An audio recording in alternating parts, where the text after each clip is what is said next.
To zespół Horizon, który na nowej płycie postanowił śpiewać po angielsku. Mam nadzieję, że odświeżyliście troszkę swój angielski, bo teraz będziemy posługiwali się językiem Szekspira. A dlaczego? No to się za chwilkę wyjaśni. Hello Jack, hello Quentin, how are you? How you doing? Good to be here. Dzień dobry. I think we should all speak English Yeah, because to understand, each other, that would be the best. Although, as you might find out, that Quentin is actually Polish. Yeah. Jack is not, but he's almost Polish. Poland is like your second At this home. point, yeah. Lots of pierogis make people, Polish. Just 10 more and 10 I'll more. be completely Polish. Yeah, absolutely. With every pierogi dish, you are getting more and more progressively Polish. Yeah. Yeah. But for those who are not familiar, explain how did Poland become such important part of your life? Well, I mean, I was doing a tribute act, and I met Lucas Koczyca, who is a bass player, and a friend of mine. We met 10 years ago, and we'd been doing a load of shows since. And then Szymon became the singer of that band, and from that point we decided to do our own project, and so I've been back and forth from England, but I've spent a lot of time here now, and I'd say it's like a second home. Mm-hmm. So it's been 10 years, more than 10 years? Yeah, about that kind of thing. Bit. Yeah. And when did the idea of the collaboration, the original collaboration and the cover band between two of you started? I think we started writing in my shoes, it would have been about... During the tour, I think it was Germany or something. Yeah, I think that was about 4 years ago or something. Yeah. And then we kind of, we left it for a while, and then we picked things up about a year ago again, and we started to take it more seriously.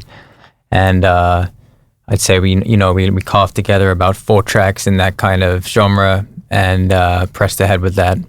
And we recently just started doing shows. So our first proper one was a big one. We were supporting Black Country Communion. Quite recently. Yeah, very, very. It's 2 weeks ago. Yesterday. Yeah, it was yesterday. It seems like it. Yeah. You've just woken up after the show. Yeah. Yes. Basically. But we're looking forward to it. We've got a few more shows coming up, which we'll announce very soon.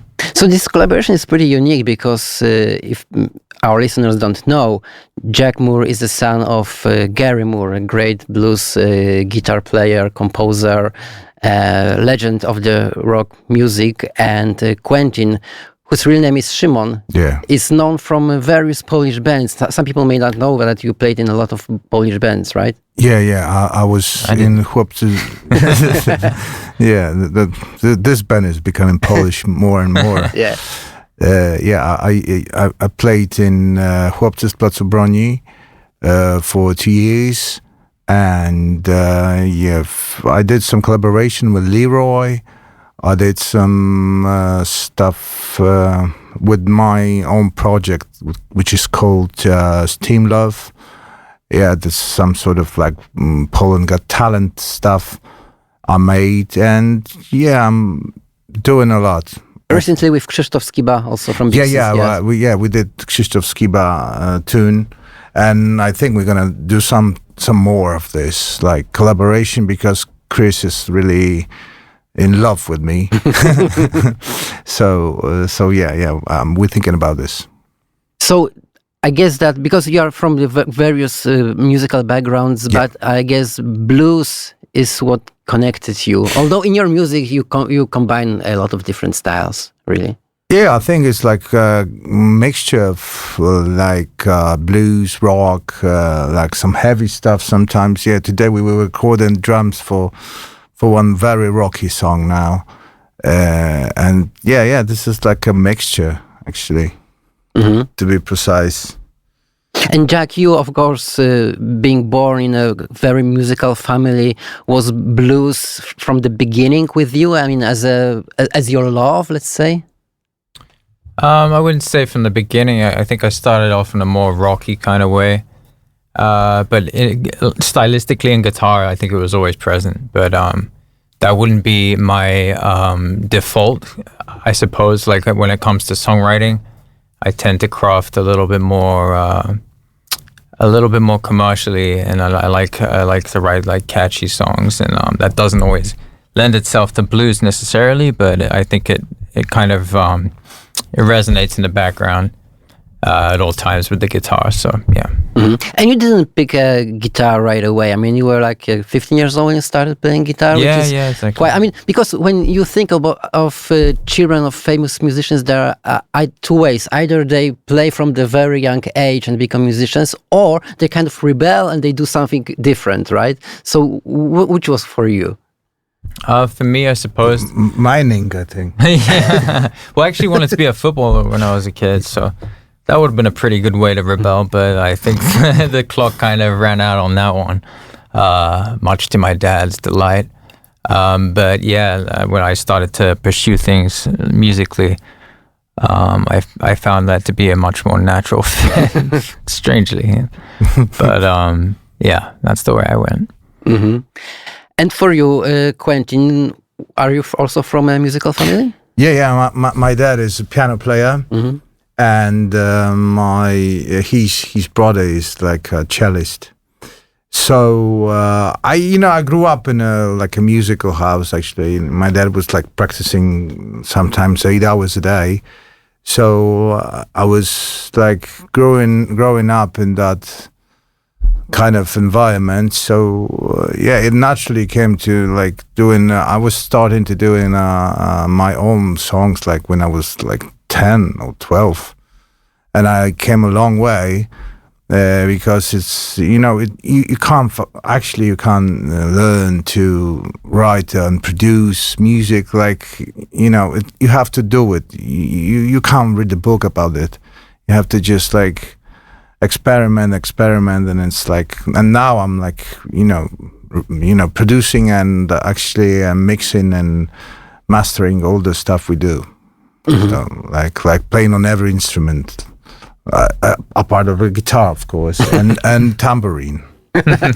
You have, one of the best guitar players with you, so you cannot overshadow him, right? Yeah. I'm trying sometimes, but like in a different way, like not musically. I wonder how particular instruments are important for you, like, because a couple of weeks ago we had Paweł Izdebski. I don't know if you're familiar with him. He played also with quite a few Polish artists, but he's also doing his solo act, and he told a story about his guitar, that he had this guitar when he was very young, and when he was a teenager he was just on the party drunk and he threw it to the bonfire, right?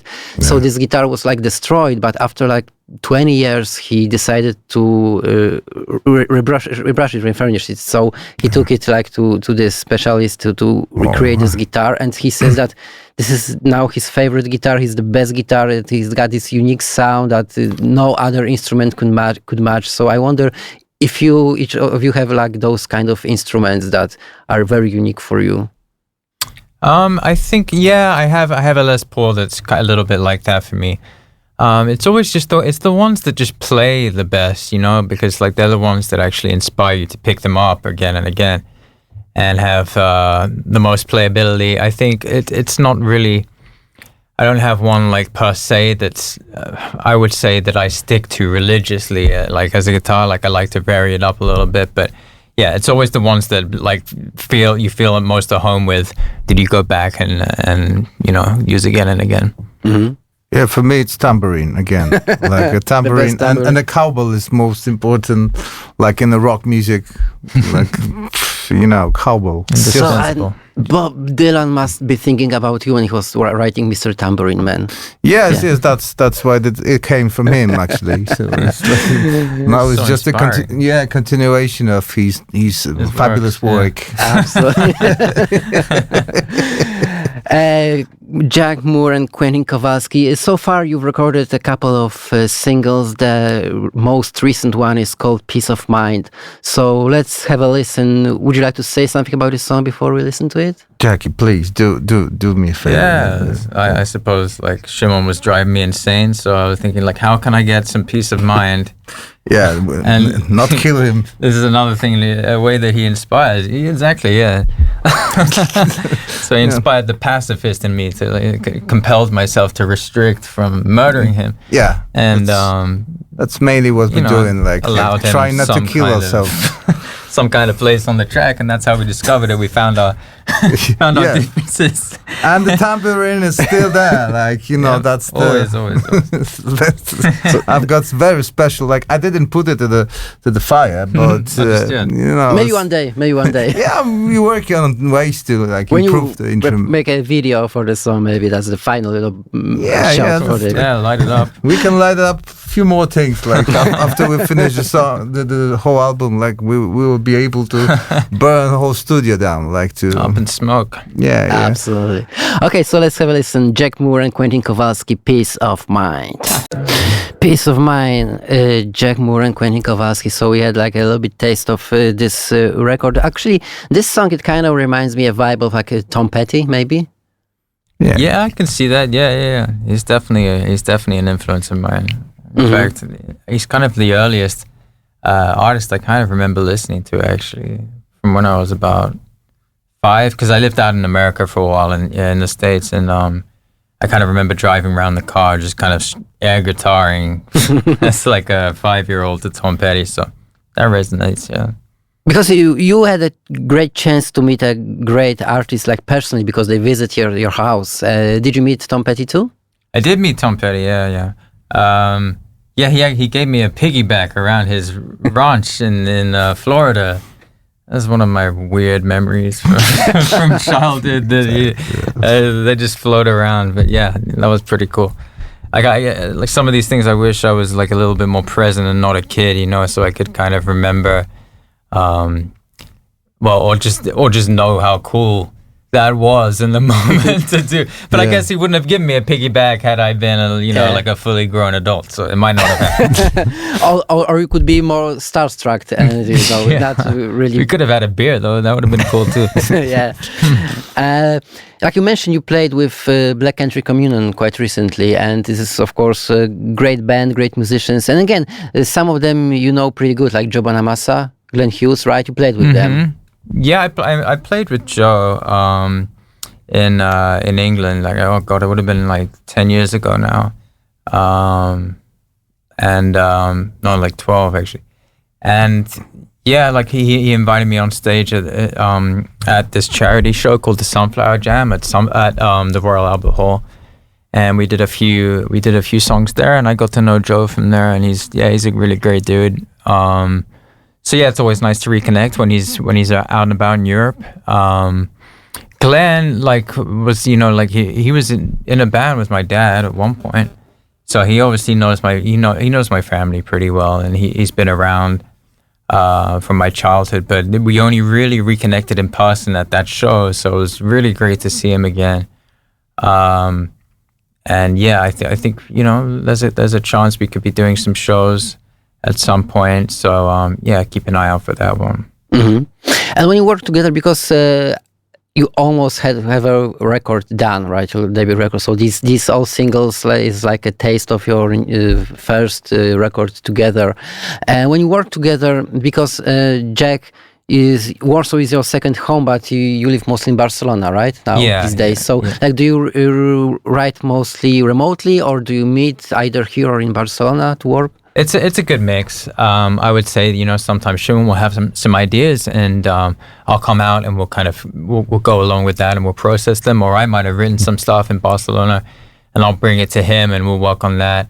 But it's a healthy blend, I think, of me sending over you stuff from Spain, and then we're like, oh, we got something here. Not spending too much time together. It's like very healthy. Yeah, we can only stand so much of each other. We gotta kind of put a few countries in between to save ourselves. Germany is a good. That's a good kind of. It's quite big. So it's like it's a nice buffer country. Yes, of course. Good military. Good. Military. So always prepared. Yeah, they they're doing the good job now. But we're working like we've got like a WhatsApp, and we doing this, like Jackie's like sending me his ideas. I'm doing some drums over it, and like. and singing, you know. Yeah, I'm a big believer in voice memos actually, because you get a lot of raw stuff down, like when you know when you're not expecting it. Yeah. Sometimes it's like, oh, there's a song, like you just pluck it out the air and throw it on voice memos. And for a while, I didn't really go back to them and start really exploring, which is so stupid because it's like, why am I recording them in the first place if I'm not going to go back and use them? But it almost feels like you're cheating unless you actually like diagnose the music you're writing at the time and then record it. But actually, like you have this whole like back catalog of just hundreds and hundreds and hundreds of ideas you can draw upon, and that's been a real saving grace. Just being able to go back and just like filter all the good ones out. We've got like countless songs from doing that kind of thing, I think, and it's a great way of reigniting ideas. Yeah, and you know, after doing like some amount of songs, it's like getting easier to finish this as a ready project, because it's like after 4 singles, like now we like the one after the other is like just gets faster it's like happening like during 2 days and it's ready. Sometimes now it's like it's true. We did one the other day, like from I think I wrote this guitar riff. I was like, this is kind of cool, and like the day after, we just put it down, and then suddenly, we had I like recorded. I recorded the drums. Like I just did 2 takes, and it was ready. Like a few days later, it was just gone. Like we were like, okay, there we go. Terrible. We're terrible. It's like a fast food of music, the McDonald's. Here you go. Here's your song. Happy meal for. Like some fries with that. Yeah, but it's amazing how technology helps us, because I remember the story how Keith Richards bought a reel-to-reel tape recorder, and one night he woke up with this riff and he recorded the Satisfaction riff on his reel-to-reel tape recorder, and then he went back to sleep, but he forgot to switch it off, so you can hear apparently he's snoring after the riff. No way. But today you have all the phones, memos and so on, so you have a it's very nice thing with Keith Richards. Maybe they can release it as he's like a good shot eye of Keith Richards, like the recordings regulate your breathing overnight. Snoring, and, that's fun kind of. I wonder if this tape survive. I don't know. It must be like 60 years old today. It could be like a really good album. Like, but he managed to survive. AI technology, we could have like the Beatles. With the AI, they recorded a new single like 2 years ago, right? But it was their voices, no? I mean, the AI just helped to recreate it because it was like so very bad state. Because it can isolate all of the individual stems, kind of, and that's one of the most amazing advancements I think I've seen. Like the way it can just pull like a bass track or drums or like individual drums. It's like now it's like Duffs are doing this like straight away. It's like when I remember like 15 years ago, it was like this is like we live in a different like dimension. This is a different dimension.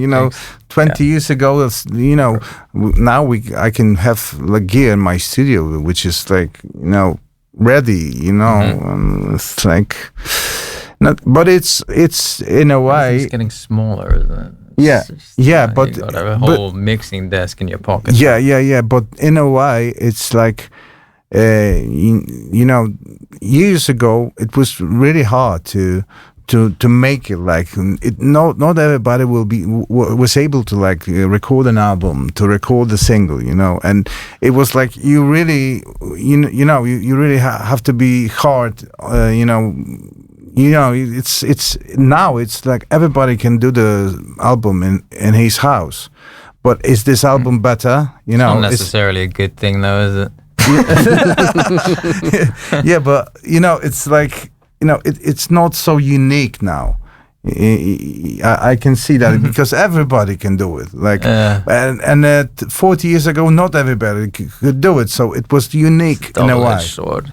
Again, so maybe Andy Warhol was right that in the future everyone will have their 5 minutes of fame. So now, overall, are you more like worried about the technology, that it could interfere with what you're doing, or are you like more positive and think that AI and technology will rather help you? I think we've got a good window. Hopefully, it the tenure of humans outlives me, and all of us in terms of us being able to actually just do music as humans before being superseded by AI and technology. Because I think everyone would like the human element to be retained, because if you can't empathize and relate to you just can't do that with a robot. You can't, how are you supposed to relate to a robot's lyrics?